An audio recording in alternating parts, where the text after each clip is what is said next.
ಇವು ಕೇವಲ ಪರ್ವತಗಳಲ್ಲ, ಅರಾವಳಿ ಸಾವಿರಾರು ವರ್ಷಗಳ ವಯಸ್ಸನ್ನು ಹೊಂದಿರುವ ಒಂದು ಜೀವಂತ ಗೋಡೆ. ಇಲ್ಲಿನ ಗಾಳಿ ಮನುಷ್ಯನಿಗೆ ಹೊಸ ಉಸಿರನ್ನ ಕೊಡುತ್ತೆ, ನೀರನ್ನ ಭೂಮಿಯ ಅಂತರಾಳದಲ್ಲಿ ಸಂರಕ್ಷಣೆ ಮಾಡುತ್ತೆ. ಆದರೆ ಇಂದು ಇದೇ ಅರಾವಳಿ ಶ್ರೇಣಿಯು ಒಂದು ಅತ್ಯಂತ ನಿರ್ಣಾಯಕ ಹಂತದಲ್ಲಿದೆ. ದೇಶವನ್ನ ಅಭಿವೃದ್ಧಿ ಮಾಡ್ತೀವಿ ಅಂತ ಹೇಳಿದ್ದ ಸರ್ಕಾರದ ಒಂದು ಪ್ರಪೋಸಲ್ ನ ಸುಪ್ರೀಂ ಕೋರ್ಟ್ ಒಪ್ಪಿಕೊಂಡಿದೆ.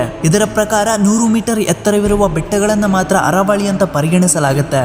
ಆದ್ರೆ ಇಲ್ಲಿ ಸಮಸ್ಯೆ ಏನು ಅಂದ್ರೆ ಅರಾವಳಿಯ ಶೇಕಡ 80ರಿಂದ 90% ಭಾಗವು 100 ಮೀಟರ್ಗಿಂತ ಕಡಿಮೆನೇ ಇದೆ. ಸಾವಿರಾರು ವರ್ಷದಿಂದ ಅಂತರ್ಜಲವನ್ನ ಮರುಪೂರ್ಣ ಮಾಡುತ್ತಿದ್ದ ಕಾಡುಗಳನ್ನ, ಪರ್ವತಗಳನ್ನ ನಾಶ ಮಾಡಿ ಗಣಿಗಾರಿಕೆ ಮತ್ತು ಕನ್ಸ್ಟ್ರಕ್ಷನ್ಸ್ ಗಳ ಆವಳಿನೇ ಹೆಚ್ಚಾಗುತ್ತೆ. ಅರಾವಳಿಯು ನಮ್ಮನ್ನ ಬಿಸಿಗಾಳಿ, ಧೂಳಿನ ಬಿರುಗಾಳಿ ಮತ್ತು ನೀರಿನ ಅಭಾವದಿಂದ ರಕ್ಷಣೆ ಮಾಡುತ್ತೆ. ಒಂದು ವೇಳೆ ಏನಾದ್ರೂ ಅರಾವಳಿ ನಾಶವಾದ್ರೆ ಇದರ ನೇರವಾದ ಅಪಾಯಕಾರಿಯಾದ ಪರಿಣಾಮಗಳು ಉತ್ತರ ಭಾರತದ ಹಲವಾರು ಭಾಗಗಳ ಮೇಲೆ ಆಗುತ್ತೆ. ಈಗ ನಾವು ಧ್ವನಿ ಎತ್ತದೇ ಇದ್ರೆ ಮುಂದಿನ ಪೀಳಿಗೆ ಅರಾವಳಿಯನ್ನ ಕೇವಲ ಫೋಟೋದಲ್ಲಿ ಮಾತ್ರ ನೋಡ್ಬೇಕಾಗತ್ತೆ. ಈ ಪ್ರಶ್ನೆ ಕೇವಲ ಅಭಿವೃದ್ಧಿಯದ್ದಲ್ಲ, ಬದಲಿಗೆ ನಮ್ಮ ಜವಾಬ್ದಾರಿಯದ್ದಾಗಿದೆ. ದೇಶವನ್ನ ಅಭಿವೃದ್ಧಿ ಹೆಸರಲ್ಲಿ ಹಗಲು ದರೋಡೆ ಮಾಡ್ತಿದ್ದಾರೆ. ನನ್ನ ಧಿಕ್ಕಾರವಿದೆ ಈ ನಿರ್ಧಾರದ ವಿರುದ್ಧ.